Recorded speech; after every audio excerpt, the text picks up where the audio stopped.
culturally we as Black women can present that differently from other people and not just automatically labeling us as the angry Black woman. That's a hard label to shake. We all already have come in with that. You can walk into a room, me personally, from experience, I've literally walked into a room and people didn't like me because you're intimidating. You just walked in so confidently, like you had everything. You're tall. I can't change that I'm tall, that I'm Black, that I walk on my shoulders back or whatever. But it's like there's already a lot of perception for a Black woman, especially if she's too confident, if she's educated, that we're already fighting against. So it's really just giving us the opportunity to come in with a clean slate and not projecting what you think you know about us before we even open our mouth or before you even ask me what's my name.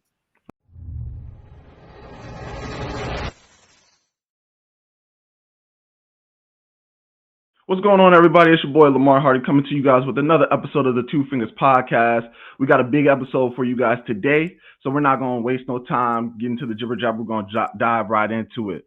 So, as usual, we got our co-host on the show with us today, Miss Sarani Ron Hardy, and the OG himself, Gator Gary Hardy. What it do, peoples? What's up? What's good?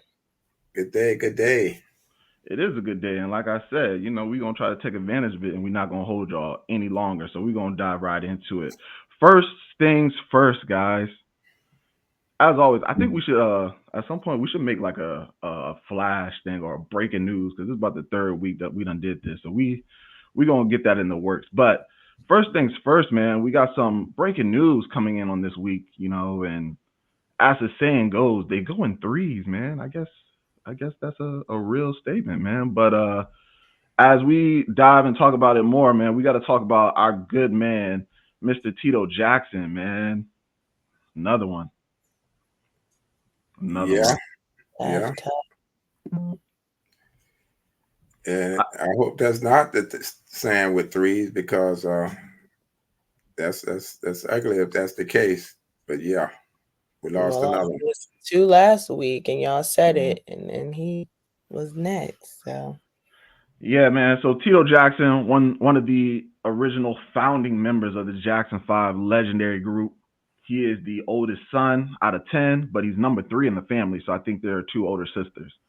But Tito Jackson, man, that's a tough loss, man. I mean, to think about where culture in the music industry has grown, right? And I know we talk about, how Michael Jackson is probably, in his own category, but he had to start somewhere, and it was with his brothers, man.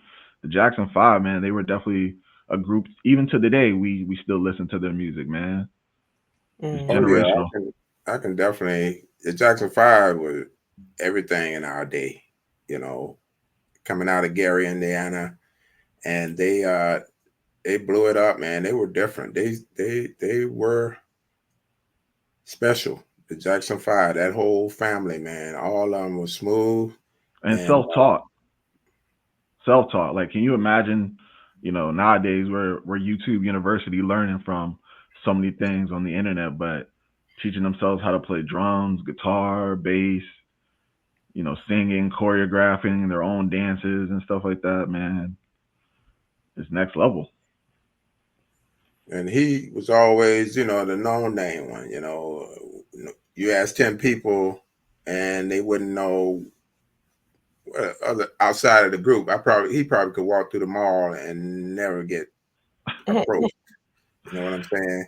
But that was a good thing. That's somebody had to keep, because Mike and the others had all the fame. But I want to bet that he was instrumental in keeping them grounded.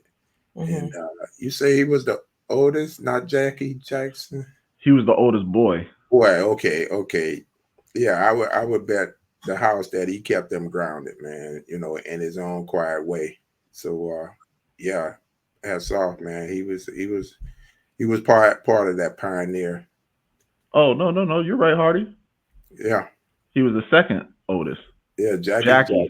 Yeah, my bad.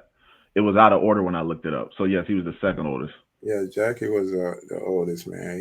Jackie was pretty, But Yeah, he is pretty. He's a pretty boy, man. yeah. And he was big brother. Some thought he was out of, oh, why are you hanging out? That's his family, the brother, the Jackson Five at the time. So yeah, Tito, he thumped the bass. I think that was his instrument. So he was, come on, man, dude was very instrumental. That's the bass line, man. That's how you keep on the groove. Yeah, the bass line is what kind of keeps it steady. So yeah.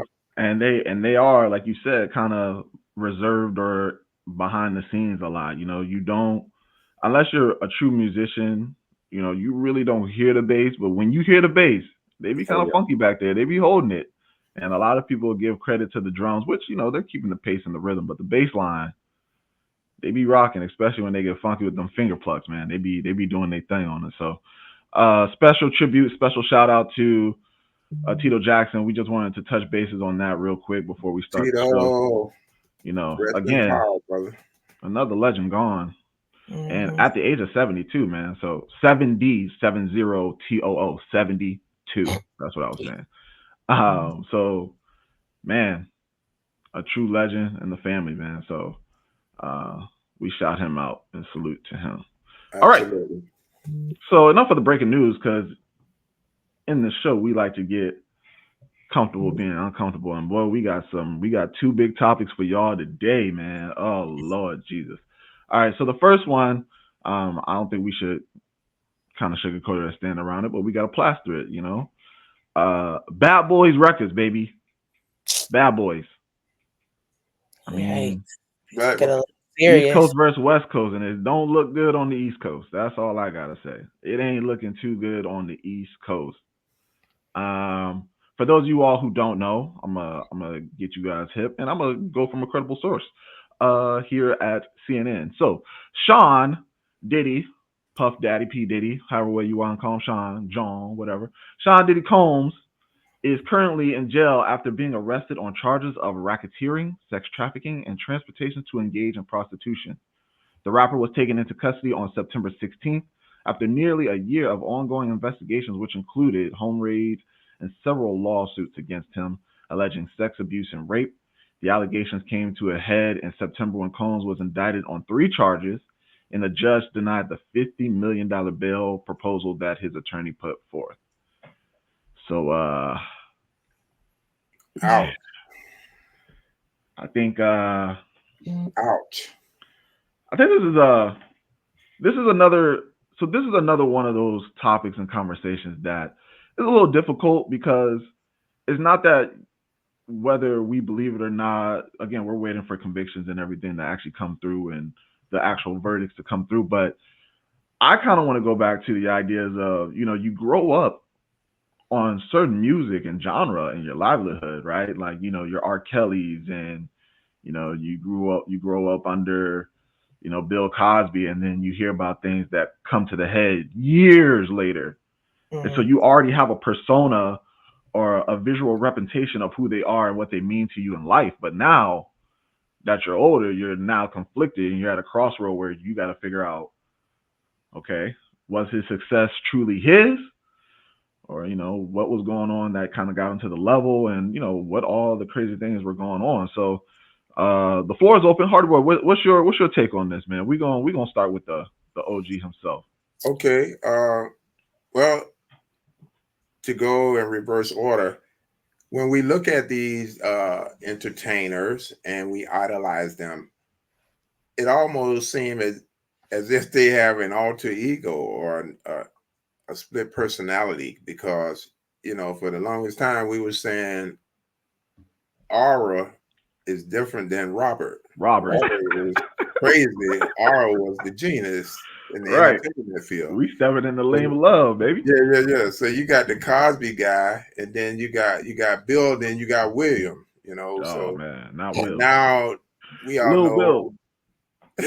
dog as P Diddy, Puffy, you know, you name it. So it just seems that these people, we for one shouldn't set them on such a high pedestal, but of course we do, because we love their art, and they are geniuses in their own right, if you can, you know, just throw that word around. But I think, you know, it also rings true that they are human, and we should expect man to eventually, show his true colors or whatever. So yeah, this is a tough one because we always root for ours, the Diddys and the Cosbys, and then we pull back the veil and find out that we look back there and we see who's really pulling the strings or what they are doing for Man real. behind the curtain, man. Yeah, pull the curtain, and it's not pretty. So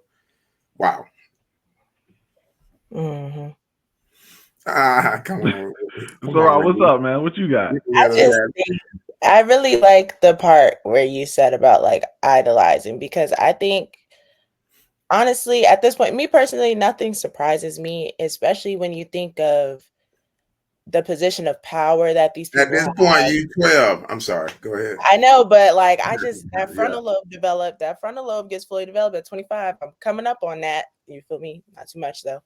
But it's like, when you think about the power that these people have and they have so much access to everything, human nature is to push limits. Even us at our smaller level, we get a little taste of something, we'll push the limit to see how far you go. Kids do that. So think of that on a grander scale.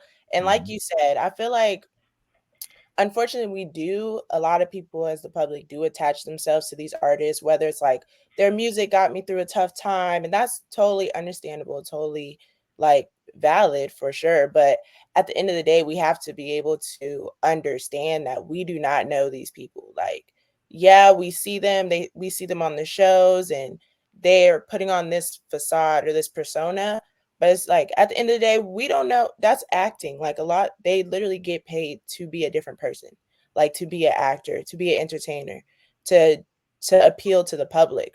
So it's like when things like this come out, it's heartbreaking, but we can't be too shocked logically in a way. We could be shocked of like, wow, that's disgusting. Like this is some vile stuff that's going on. That's obviously terrible, but it's not like, oh, I don't know, not believing it is tough because it's like you don't know these people from a can of paint. Like you really don't know these people. You don't know their character except for what we've been able to see. And obviously everybody's going to put their best self on the spotlight, but there's some skeletons in everybody's closet, and these skeletons are very very So yeah, that's just my thoughts on that. I'm not shocked. Anybody at that level has some real big skeletons. So I hear you. I think I kind of want to touch on what Hardy Boy, and I'm gonna kind of pivot to Saran's point, but Hardy Boy did speak on the idea of, you know, idolizing and also trying to root for our own. And I think that, we as black people historically, we love to see us in successful positions and positions of power, right? So it's like, yes, we made it. We on top. We doing something. And to see it come from people who are just like us, right? Come from people who are hustlers, grinders, who may not come from the best situations, but prove that we can be at the top too. We can do things. So I think that's the difficult part right there, is just coming to terms with, dang, we've been rooting for dude forever. We've been riding with him. right. And, to Saran's point, yeah, like, and she's speaking basically straight from Biggie, more money, more problems. And, you know, when you start getting into positions of power in a world that you're unfamiliar to, or, not groomed to be in, because we as black people historically and generationally aren't wealthy, aren't raised to be financially literate or understanding how to surround ourselves in those areas. So, by the time we get there from coming from where we are now, is like the world is our oyster, right? Our eyes are wide open. We're green to everything. So, to me, I think Diddy just might have got to a point and where it was more so, what's the word I'm talking about? Curiosity, right? Like you start trying new things, you start indulging yourself in things that you've never really been around. And what I'm saying is like he's not deep diving into prostitution or sex trafficking. No, it started out as, I'm a poor little boy, now I got money, now I can get chicks all I want, right? And so it goes from I can get chicks all I want, and then you do that so much, you done smashed every race and every woman possible. And I'm not saying he did or didn't, but when you're at that level, what can't you do? And so now you start looking at things and doing things differently. And so I think me personally, I just go back to the whole idea of supporting our own, right? It is hard to make that distinction. It is hard to see these icons start to fall. You know what I'm saying? And it's always a downfall after the fact. It's never during their rising. It's never really when they're at the top or the plateau. It's always like, now they're starting to make investment moves and building others and doing other things and stuff. And now all these skeletons, like Saran was speaking about, is coming out. And that's what's hard for me. That's the hard part. It's just seeing everything come out now, man. Like I don't, and basically my thing is on the time thing, and at some point we all do, but seeing them now getting to the ages of, now it's time to kind of step away and let something new come in. You're kind of fading off. And I don't want your legacy, the last thing I remember is this ugly thing, is what always kills me. It's the legacy. We done built all this empire, all these great things we've done, and now towards the end of your lifeline, this big old headline is the only thing I'm pretty much going to remember about you, and such.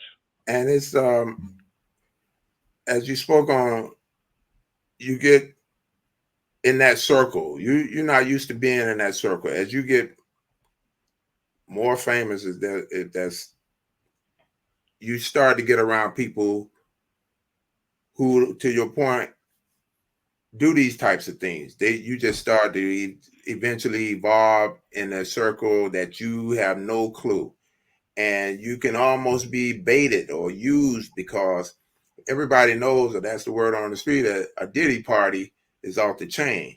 Mm-hmm. So Diddy had parties and everybody attended, from the wealthy to the, you had to be somebody. Anybody that was somebody went to Diddy parties. Supposedly that's the word out. And all the way from when he was hustling, he used to attend Howard University, and he used to run back and forth to New York, back to Howard, to try to throw parties here at Howard. And he was grinding. So that has always been Diddy's stamp, is a Diddy party is off the chain. Mm-hmm. You got to go. If you somebody, you got to go to Diddy's party. And of course, his circle grew and got big, where you round, your big Rockefellers, or you round that big money, that real money. And so we don't know, again, what those people do in private, because to your point, son, if you've done everything, you just continue to push the envelope, man. You just push. And that's Saran said that about boundaries too. Right. If there's any takeaway that I'm trying to walk with is, and it does seem like we get set up soon as now he's been probably doing this for years, but now that he's at the top and trying to cross over, is this, I don't want to use the race card, but it just seems like as soon as we get it going, we get torn down. And here we go again. Why you didn't come at him 5 years ago? Why you didn't come at him? So to that point, we just have to understand that the talk, we still are not, we haven't made it, man. We still got to go. We still got to be careful. We still need to be mindful of who we are, where we come from, and the situation that we find ourselves in. And it's heartbreaking every time we want to root for ours, and we go too far, man. We just get caught out there without our, And I think the biggest thing about that, to Saran's point, is, again, it's the power level, though, too. Like, when you're up there and, we talk about, it's when we start crossing that threshold of being rich to wealthy, basically, and having generational wealth, right? But a lot of it, I would say, also is, Diddy probably was striking fear into some people's heart. That's why it wasn't coming ahead earlier, right? I can pay it to go away. I can scare you to go away. You know what I'm saying? I got people who could find your people and stuff like that. I So say that stuff in movies when it be like, I know where your mama stayed. That's not made up, y'all. That is well, real. everything, regardless of fiction, fiction is based off fact. Like there That's is what I'm some saying. And form, he got that type of power. Allegedly, yeah, I'm not, but he right. do. I mean, that's not a legend. We know he got it's Diddy. We know he got the power. Now, how he uses, but we know he got power like that because it's Diddy. Diddy been doing this. We used to watch his show with like when he made Day 26, Danny Kane. Like the little shows he was making, bands, B2K, and all of them. So and he done rebranding himself, P Diddy, uh, Diddy, Dirty Money. Like I'm just saying, when you could just create your own personas. To Hardy Boy's point, you just make up alter egos, you know. And But again, it when goes a key alter ego to note is Brother Love. That one came out. That was his latest one because Yeah. he knew it's like they know something, yeah. something's about to happen, so they try to transform and like, oh, I'm all for love and the people. Mm-hmm. Yikes! Another persona. I don't know. I don't know. My last point, I just hope no underage boys or girls come out. That part. You know what I'm saying? Because right now he's just a big thing. Oh yeah, well not just, but right now he's just a pimp. Oh, okay, Right, he he's pimping out. in the trade. Okay, he's a big time pimp. Da da da. But once you get that ugly stamp of minors and underage, you can't come back from that, Can't man. come So back. Even if it's allegations, alleged, just anything, it's hard to recover from that, man. So yeah, I definitely feel you on that. And to your point about being in circles and whatnot, and learning something new and being green to things, we have another controversial issue that's happened this past week that surfaced. And let me give preference to what I'm speaking on here. Is so some of you may know them, you may not. These huge YouTube social media content creators, ShxtsnGigs is what their show is called, and they went on a American tour, I would say. And so I'm sure they've been to America before, but they've gone on an American tour to be on other people's podcasts and whatnot. And so, and let me set this table completely before we kind of just, you know, go in and say what we have to say about it. But they were on, what's his name? Mm-hmm. Andrew Schultz, Flagrant podcast with Akash Singh. So this is James Duncan and Fuhad Dawoodus. I'm probably messing that up, but Fuhad and James, and they're two British African American males who have been popping off lately. They've really been hitting it, killing it, and so they took an American tour, and they were just hitting different podcasts, popular ones throughout the country. And this particular episode actually was aired like 2 months ago.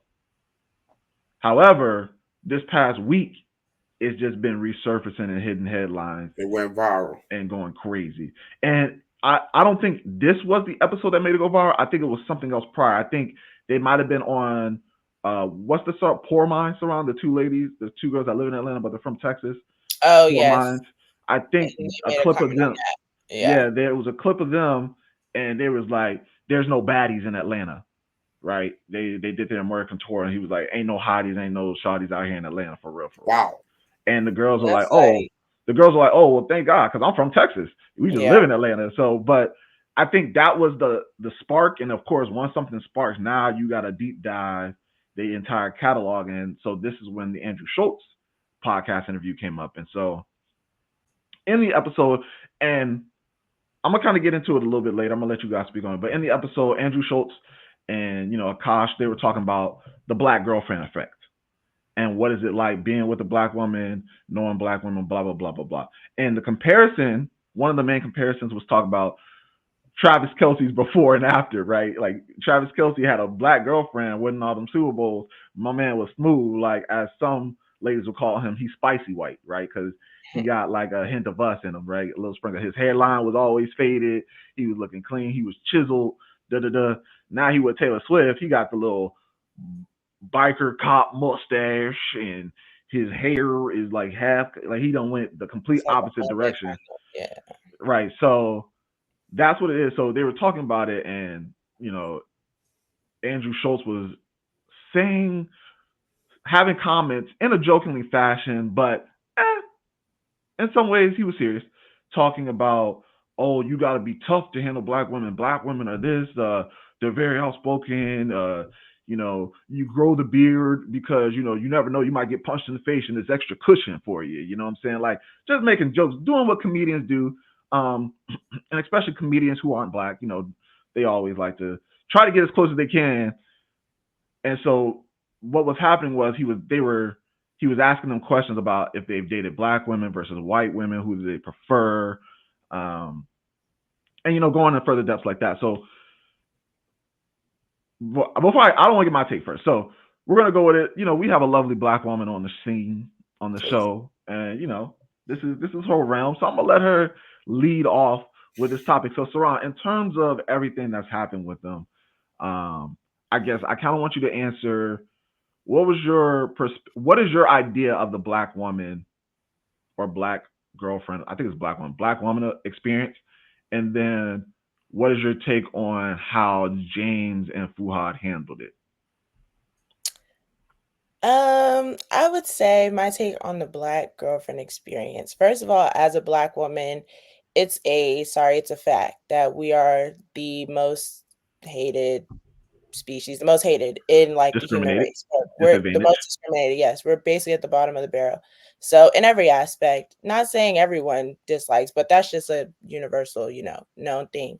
So I think, but as a black girlfriend, there is a lot of stigma and stereotypes of how we react. And I was kind of talking about this to my mom about there's different ways that, okay, for example, like anxiety can be presented in different ways. So how black women, it might come off as like angry or upset, but it's more of a defense mechanism, but really we're scared, but we can't really show that we're scared because that could be like a weakness. So it might come off more aggressive of how we display, those feelings of fear versus somebody who's not black who might result to like crying, which is more of a more feminine, like I'm not saying weaker, but a less Vulnerable. more vulnerable sense. Yeah. So I think that is a major factor when dealing with black women is understanding like how certain situations can present and how we truly feel with like being vulnerable and things. And again, that's a defense mechanism. We have to protect ourselves in order to survive, because if we just fully go give ourselves all the way, then we won't make it. That's just survival of the Mm-hmm. fittest. um as far as the James and Fuhad situation, um, of course they sent out an apology after whatever, but I mean, how authentic is that? And they in the apology they mentioned something like it's fight or flight. Like you just want to get over the conversation. You're so uncomfortable in the moment. And it's like if you were that uncomfortable, there's several steps you could have took. You could have been like, maybe we shouldn't air this content. Could you take that out? Like I don't feel comfortable with you airing that. But I feel like they just said those things in order to cover their back once it came out to the public. And it's like you were right there in his face. If you can't even, as a man, if you can't even be like, I don't really like this conversation, change the subject or stand up for us in that moment, what's the point of coming after the fact when you're away from the situation and being like, no, I support black women. It's not even about that. Like you could have kept that at that point. Because the impact is being able to do it on the spot. I'm not saying everybody is built for confrontation, but if you claim that you felt fight or flight in the instance after the podcast was recorded, you could have been like, I don't know about that little segment that we did there. It's uncomfortable. And with Andrew Schultz, like you said, certain comedians do make fun of certain stuff, but we know he doesn't have firsthand experience with a black woman. He dates white women. So, or other races. I'll say other races. Maybe they're not all white. So he's getting his jokes from his homeboys. Like he's getting his jokes from other black men who are fueling those stereotypes of black women, which is also problematic, but such is life. Everybody does it in one way or another. But yeah, so I wouldn't even take Andrew Schultz. Like what he says goes in one ear and out the other. But it does hurt coming from other Black men, because it's like, your mom is Black, you have sisters, aunts, uncle, like, you know what I mean? So that's just my take on it. But I don't know. Hardy boy. Yes, I think first of all, I've heard other podcasts speak on this, and what they said was very interesting, because they stated that they may not have the Black experience being over there in the UK. They're different, if that's possible, a different type of Black man over there in the UK. So they was really out of a fish out of water, or they weren't comfortable in the situation, or they really couldn't speak on it other than maybe dating a sister and a Black woman and other races. So they're feeding into what they're hearing too. You know what I'm saying about America, about Black women in America. So that's really probably their reference base as well of what they have heard. I bet you they haven't dated a sister, Black women. So, and part two is someone said, oh, they were so excited to be in this space. You know, it was a win by coming on his show. So you pretty much ride with whatever, you're gonna laugh. It's like The Boss, you're gonna laugh at his joke and it ain't funny. You know what I'm saying? Because you want to look good, or you want to be in that space. So you want to. So of course they, missed the mark, and that's stereotypes, and it's what the Black woman has to deal with on a constant. But I think that's where they lost themselves. One, they don't really know, because a UK is a different Black man, and they were just so excited about this American tour, and they got on. And this guy, to you all's point, he pushes the envelope. I've watched him a couple of times, and that's his niche. That's his hook. That's how he separated himself from other podcasts. Is he pushes it all the way up to the line. And for the most part, it'd be some other brothers on there beside these two cats that be giggling right along with them. Mm-hmm. And to Saran's point, you could have checked him right there and say, "Oh no," and we could have kept laughing, but no, dog, that ain't how. No, like chill, like all right, chill. Right, sister. Have you dated him? Like you say, he's married to a white woman, so you can check a person right there on the low, and then keep it moving to tell him, no, that's not how I see it, and that's manning up right there on the spot. Fight or flight, then you fight right there, because if it's not true, and you don't have to laugh. If you feel uncomfortable with it, then you gotta man up and put that, especially when it comes to Black women, your mothers, your sisters, your aunts. You gotta stand up, man. I'm sorry, you can't giggle and allow that to just breeze on past that. No, you have to check that, man. And that's the mistake they made. And to their defense, they not used to that, man. They really don't know, because they don't deal with it on a constant. I don't think. Yeah, man. So you both said some interesting things, and I, like you, Hardy Boy, been watching podcasts. I've been doing my research, trying to understand a little bit more. And I'm gonna look at it two ways. My first way, in terms of, I guess, sympathizing for them, right, is you're right. I think that European Black people and African Americans, they have vastly different cultures, right? Well, one of the main things being, in America, our culture is a lot more generational heavy, right? Generational traumas, generational leverage, anything historically over here. We have a civil war within our own country based on races.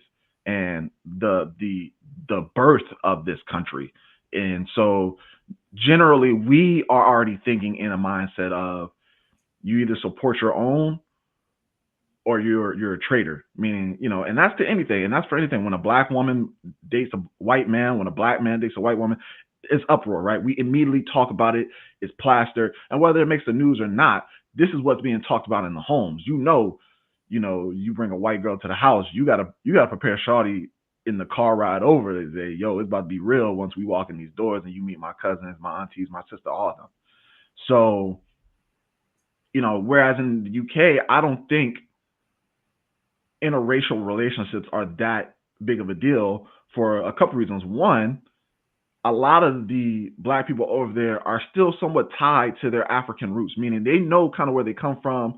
Their parents are still somewhat of African descent. They can like literally speak to it in a lot of ways. One, because it's connected kind of closer, but also the travel.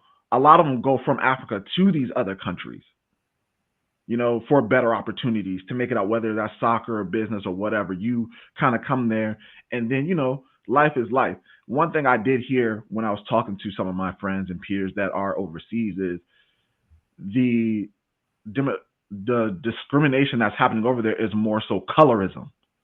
So not so much of a black and white thing, but kind of you're the light skinned black versus the dark skinned black. And it's also social classes, right? So we in America have a capitalistic mindset, right? You can get rich quick, or, I'm gonna be an NBA star, or I'm gonna be a rapper, or something that's gonna get me to my money, my millions, and then I can get my mom and dad to retire. They good. Whereas over there, moving up and down on social classes is not really a thing. You know what I'm saying? So where you come in is pretty much where you stay. And so there's a hierarchical level. So that's one thing I would say that, in their defense, no, they don't know, because they don't have that American culture, that American history of understanding what that conversation really means. Right. In terms of if you watch it, they were kind of uneasy. And if you honestly watch from the beginning, they were giggling and laughing, because I know some people's anxiety or, Mm-hmm. uncomfortable. But it was like a ooh. Yeah, like it was like uncomfortable. Like we're laughing it off, but it's like, and even still, they didn't answer initially. They were like, we love all women. You know what I'm saying? They were trying to be what they thought was politically or PR correct. And again, Andrew Schultz took it. It was like, oh, yep, you hesitated, so you must like white women. We know you ain't got to say it. We know what you're trying. And then again, laughing. And again, one of the, I was watching some of the other, I think another host on there is a black dude, an American black dude. So now it's like, okay, he didn't say nothing. So the UK people are kind of like, okay, maybe we're good, because if he ain't say nothing, and not saying they're not aware, because I'm sure they are aware of what goes on in America. It is what it is. Everyone knows.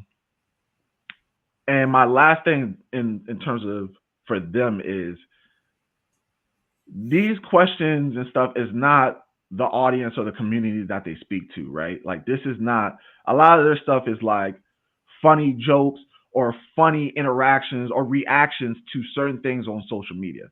So when you come to a show kind of prepared to talk about you or something that you do, and then the host kind of bombards you or flips the script or like puts you in a realm that you're unfamiliar with, now you're like, and you're really like manic, and you start malfunctioning, you don't know what to do. So, and to your point, Hardy, this was a show that they thought that, Andrew Schultz is a big name. And to be honest, I'm not gonna lie to you, I've seen a lot of his comedy. I think he's funny. I think he's a real funny dude. He's definitely edgy. He pushes the lines, not only with black people, but he does it with all races, and he goes in. And I've always said it, comedians are probably the last art that can kind of say what it is to the surface level, and they get a pass, because it's coming at you in jokes. You're gonna get shot or get shots fired at you. Where I flipped the script on it, and again, no fault to them, but where I flipped the script on it is that at the end of the day, though, and to Saran's point, there was a couple things, and maybe Andrew Schultz did not do them justice, but there was a couple things Saran talked about. You have black members in your family. Fuhad for sure, bro. You're a blackberry. Ain't no way. Mm, You a blackberry, and there's no other blackberry in your family, right? Your mom, your aunt, your sisters, whoever. You have that in your family. So for you to allow that to continue on and to talk like that, and he even went into conversations about the Nigerian culture, and he kind of took that a little far, and they're kind of offended as well. mhm. Um, my other thing to Saran's point is that this apology came 2 months later, right? So the sincerity or the authenticity of this apology doesn't, because you would have let it slide You just got caught. had it Exactly. not, right, had it not, because this is 2 months later. You would have let this slide had it not resurfaced, and now it's hitting your brand, it's hitting your community, it's affecting your bottom line now, because people are probably unsubscribing or removing themselves from you or putting defamation comments under your name. So now you as a PR analyst would do, you gotta come up with something to help your situation. And so, and then my last point to this is this idea of kind of owning up. They said that Andrew Schultz said they wanted to remove a couple segments from the episode, but apparently the one where they're giggling and laughing like this wasn't even talked about. Now, do I believe that? I don't know, because again, Andrew Schultz is edgy and he's going for his ratings. So they could have said, "Hey, we don't want this clip or this episode or pieces of this scene or portrayed about us," and he could have still shipped it out anyways. But again, say that up front. Get ahead of it, because, and I know in their eyes it was like, oh, that's admitting guilt that we even did it. But you got to your point, Hardy, payment now, payment later. You got to either get it now or later. You didn't do it during the show. You didn't put your foot down and say, yo, we're not going to answer these questions. Move on. Because they swear they was like, move on, move on, move on the whole episode every time they were asking something. But you could either A, remove yourself altogether from the show. And I know that's tough because you're trying to fit in. This is a big name, right? So that's a tough thing to do. But, at some point, you got to be a man. You got to man up. And I think someone who has a very strong take is if you go, what is it, Hardy? Is it Pivot with Ryan Clark and his crew? Yeah. The 10-minute clip, and again, Ryan Clark and his team are speaking from an African American male's perspective. So again, they do hint at some of the UK stuff, but they're speaking from an African American male's perspective. And unfortunately, like Saran says, the black woman is the most disadvantaged, person in a world in America, because there's so much they have to deal with, not only within the world, but within their own particular cultures and protecting them as well. And so I guess my next question would kind of lead into this conversation is, how do we protect our black women? Like how do we support them and make them feel like they are worthy, they are valuable, that where they once were is no more, or we are making change or evolving? Hmm. That's a loaded question. Is it loaded? How's it loaded? It's Help me not out. loaded, but it's like a lot of work has to be done. First, obviously, we as Black women have to do our own work to find our own value outside of everybody's opinions and stuff, which can be hard if you're constantly like berated.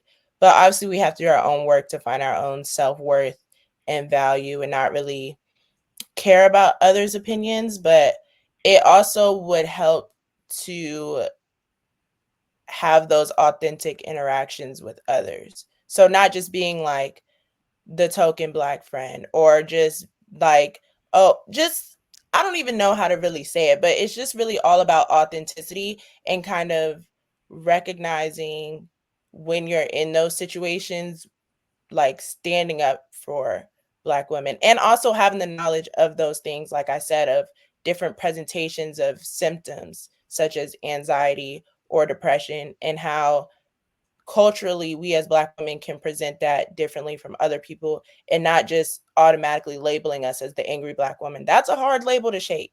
We all already have come in with that. You can walk into a room, me personally, from experience, I've literally walked into a room and people didn't like me because you're intimidating. You just walked in so confidently, like you had everything. You're tall. I can't change that I'm tall, that I'm black, that I walk on my shoulders back or whatever.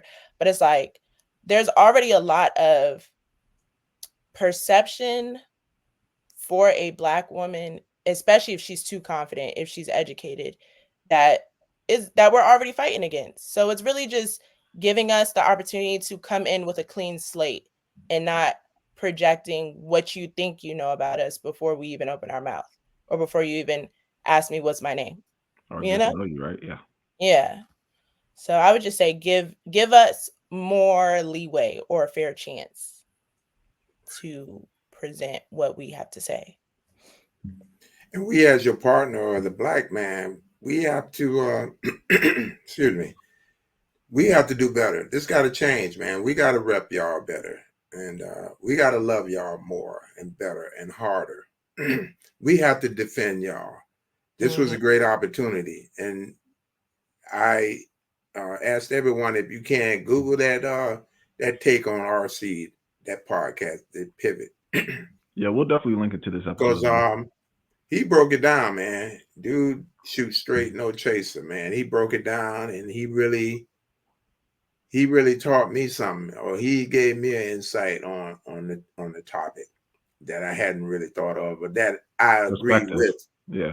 I understood what he was saying, and I agree with what he was saying. But he was very articulate how he laid it down, and basically we as black men have to do better. We have to represent, and we have to love y'all. We have to show it towards y'all, not just to the public. We have to interact with you all better as the black woman, the black man. That interaction has to be better, because we'll ride that stigma too and try to play y'all to the left and use that as a reason why we dating outside the race, or we doing what we doing because y'all come with a bunch of baggage and all that. But it's like, try to understand that baggage. That's what I was trying to say. Like, yes, we may present angry, but it's like, why are we angry? What factors are working on me right now that's making me this hardened, defensive person? If And that's that's what dude said. Y'all have to be built like that because of the world that y'all facing. Y'all have to have all these skill sets, all these mechanisms, all these defenses.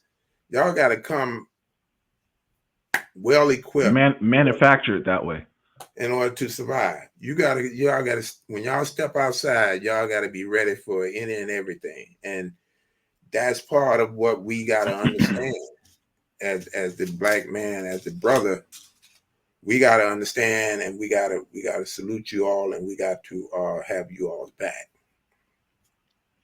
I think that being a product of your environment is very important for both being a black man and a black woman, especially in America, right? So it's all about your upbringing and the examples you see that are ahead of you and how you will interact with the rest of the world. So what I say by that is, to both points. I want to start with Saran's point on they have to do real work on themselves and to show that they're valuable, because and I think that's across the board for all individuals, that everyone needs to know their worth, know their value.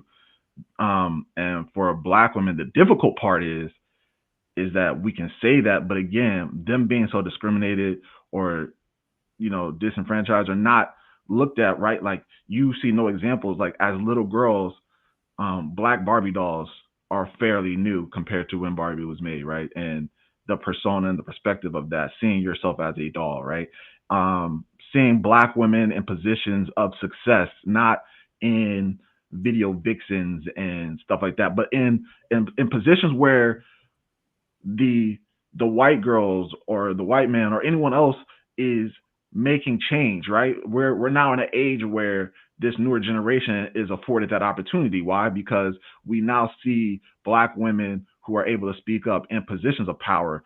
The presidential campaign that's going on right now. You see black women that are doctors. You see black women that are CEOs. You see black women. Oprah have her own network, have her own show. Shonda Rhimes. We're the Issa Rae's. We're seeing black women. Angel Reese, she's new to the game, but NIL in terms of NILs and deals in college. So now I have a reason. Oh, I can go to college and market myself and also get an education. So now there's another twofold to that I can have. There are examples. But again, what the problem is we, especially in the black community, we have a hard time pouring into our own community. It's like once we make it, it's like it was so much work, it was so hard, right? The village has poured into the one person to finally make it, but we don't ever go back to the village for that next generation, because best believe the village didn't stop creating or birthing the next generation. They didn't stop. Yeah, I'm not saying go back for mom and grandma. They're kind of where they're at. But you now have to go back and be part of the village for that next group and help them come along. And I'm not saying, physically go back if it's in a dangerous situation, but there's something you got to give, some insight, some mentorship to bring the next group on. My next piece to that would be, to your point, Hardy Boy, we as black men aren't doing enough. And I'm not saying there aren't strong examples. And me personally, I do my best to have a very optimistic and neutral mindset on the terms of I don't date black women because da da da da da, or black men ain't this because all they do is date the. I try to kind of stay in the middle and be like, well, again, you got to look at where they're coming from or where they are at. But at the same time, we also got to be cut and dry.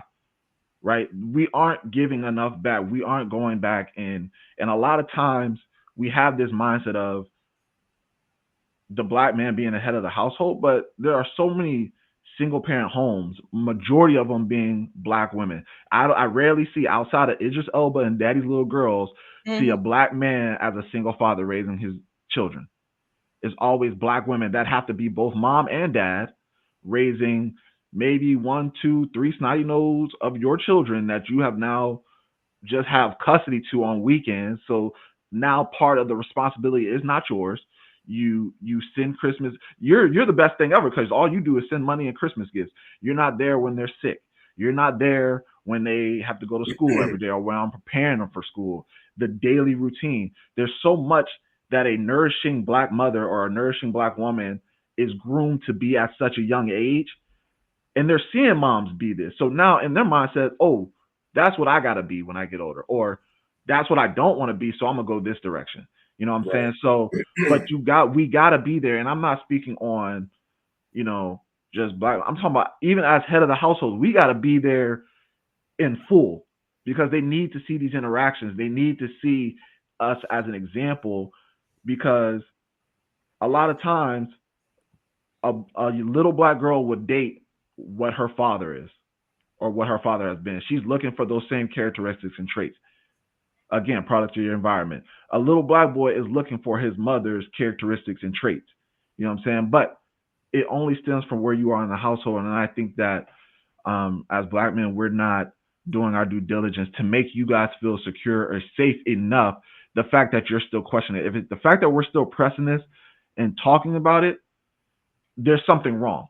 And I don't think you're wrong, Saran, saying that it is a loaded question because I would say, like anything, is going to take time, right? We got to eventually get there, but there needs to be an initial first step to making y'all feel better.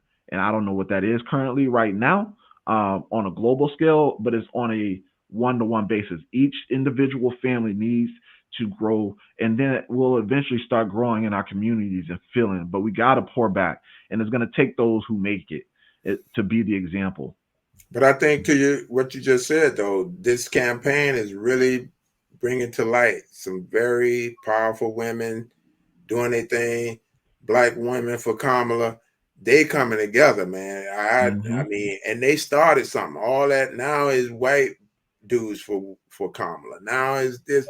They started a movement, man. Them sisters not playing. They started a movement, and see that. But they're always the catalyst. That's the problem. They're always been the backbone. They've always been the catalyst. They've always been But yet, at what point have we always been there for them But and poured social right back media to and them? all that now allows them to be seen, to be Mm-hmm. heard. So yeah, it's always been there, but the environment has changed now where we can see them. So that's beautiful, man. Yeah, it is. And like I said, my biggest thing is the example, right? On both men and women. Like we gotta do more examples where the youth is seeing us in great positions, right? And I'm not gonna go any further into detail on what that looks like, but we need to see us in positions because now when you're in that level, your cognitive phase of this new generation is social media heavy. I don't think they know anything outside of the box on their phone and the 5 apps they got, and they making it multiple. But again, we now have to start posting examples. We got to start posting a family together, family trips. We got to see Kamala um, running for president. We got to see the black congresswomen. There's one in Boston, my homegirl. She actually meets and works with her all the time. I forgot her name too. I know her name too. But and Stacey Abrams and all them ladies, even Joy on CNN, just any women that are in positions where they look like they're making, headway and doing good for us. So But to intervene, sorry to cut you off. yeah. Our Me and your mom, that's the challenge that we're giving you all. You got to be all you can be. You got to be educated. You got to be articulate. You got to be what we always say, walk on water. That's the example. No, you can't go back to the hood or whatever. But some kid is going to see you walking the walk and talking the talk. And that's the example. That is the example. At your little low level, those are the examples that we, because they can see you, they can reach you. They can't imagine seeing, the big Diddy's and all that, but they other than on the screen. But if I can touch and feel you The in the example was neighborhood, crazy, but I feel you. yeah, I feel you though. The you may LeBron. not want to Let's touch go. and Let's feel go with the Diddy at this LeBron. I point. said the Diddy one might have been. We might want to stick. Let's go with Right, LeBron. bad choice of words. You may not want to Yikes. feel and touch Diddy at this point, but they can see you guys in the neighborhood. So I need you to go in and clock in and work hard and be a good example for your neighborhood. That's where it starts. The same way as the election. We need to vote at our local. We How many? reaching for the Months? presidency, but we need to vote at our, say again? Oh, Okay, 44 days, 13 hours, 35 minutes, and 26 seconds. Okay. exactly. So you all, we have put that on you all. That's our challenge as parents. This generation, you all have to be all y'all can be, man, to set that example. That's beautiful, man. And I think, to your point, what you're saying, Hardy, but in Saran's case, Saran was getting that not only from you guys, but, her auntie, your sister, how being a tall black woman and being confident in your own skin, my aunt is what, 6 foot, and she still be wearing 6-inch heels, man, and just confidently walking, right? Not being ashamed of who you are in total. And I think Sarana said that numerous times. That's probably the biggest thing that stuck out to her early on. She'll use that all day, every day. But again, the village, right? Pouring into our own communities, pouring into our own youth, the next generation. We got to have that. And I think on both sides, that'll help the black woman, feel a little bit more protected, secure, and then guide them in the direction that they need to be guided in. Right. So, I think the real issue, of course, comes back to the generational uh segmentations, right? Like we were groomed to like not hate each other, but there's a disconnect. Crabs in a bucket. Yeah, like it doesn't, it feels like if we're not rooting for someone, we're arguing with each other. It There's a can slave turn called Willie Lynch. That's okay. supposedly how that was. That was by design. Willie Lynch. Google that. Research that back in the history. That was designed to make us, to trick us, all the way back during To slavery keep time. us down. If we stay individualized, Yeah. if we band together, then it would have clicked. But we got to keep them hating each other. That's how the Right. white man's If we make them Because beat they power. themselves, divided. right? If they fight themselves, fight amongst themselves, they'll dwindle each other out, Right. and we don't have to And worry that's about. across all minority groups. Actually, we learned that in my multicultural class. They done that across all multicultural groups. The Hispanics, Koreans, Black, all that. Hypothetically, for example, like the model minority, that's a term that Asians are viewed as the model minority, and that makes, everybody else kind of beefs with them because they're deemed as the goal one or something. But that's Yeah. just, again, the white power putting everybody pitting against each other so we can never come together as a human to keep them in power. But that's another discussion. A discussion for another day. So, with that being said, I think we're going to jump into our announcements because we got a couple of them. But this was an awesome conversation today. I think that it was very important that we definitely needed to address, of course, the Diddy situation, and then for sure, I think that James and the Fuhad controversy with the Andrew Schultz episode led into a great conversation on what it is about having the black girlfriend or the black woman experience or the black girlfriend effect, and how that's really affecting our black women around the world. So, um, again, what we're gonna do is definitely gonna link that episode with Ryan Clark to the episode. Also, we're gonna pin a comment at the bottom. You guys are more than welcome to comment your questions, comments, and concerns, your responses to this episode. A lot of you guys actually have been commenting lately, so that's pretty cool to see. So continue to grow with us, continue to interact with us. Some upcoming things for the upcoming week. We are actually 7 days away from our event, man, which is exciting. So we have the youth explosion that we're doing, which I'm really excited about. So I'm gonna pull it up here for y'all real quick. And I'm so slow, but bear with your boy. Mhm.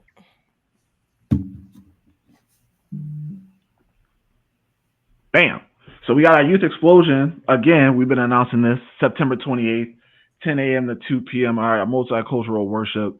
Black, white, black, brown, Puerto Rican, or Asian. We don't care what you are, what your denomination is. We just want you to come out and have a good time and just fellowship amongst with us as well.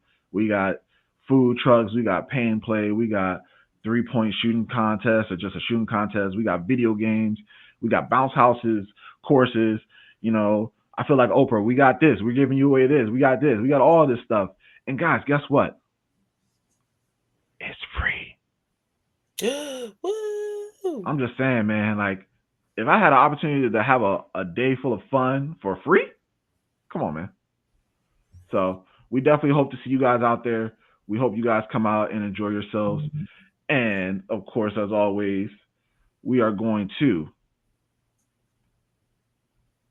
end our show the way we always should do because that's just how we carry ourselves here.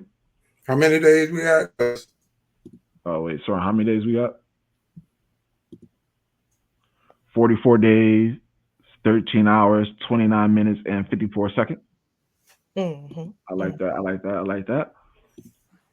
But as always, we got to get our serenity prayer in. So as usual, God, grant me the serenity to accept the things I cannot change, courage to change the things I can, and the wisdom to know the difference. All right. Ladies and gentlemen, if you guys have truly enjoyed our show today and want to see more of us or see more of our episodes and also visit us for our events, because we also hold events within this podcast, you can see us at www.twofingersdeuces.com. All right, we have our YouTube up, so please subscribe, like, share, repost. We posted on all social medias. We've been doing a lot of posting lately. We've been hosting snippet clips of this video. We've been doing TikToks, Instagram Reels, Facebook, YouTube Shorts. Literally, we're trying to saturate the market right now. So if you guys love us and support us, please go check us out as usual. And we're going to end how we always do. So Hardy Boy, take it away. 2 fingers, peace and love. 2 fingers, 2 up, 2 down. 2 fingers, deuces. And we out. Peace and love to all y'all. Sarang, Gator, as usual, it's a pleasure. I'll holler at y'all. Peace.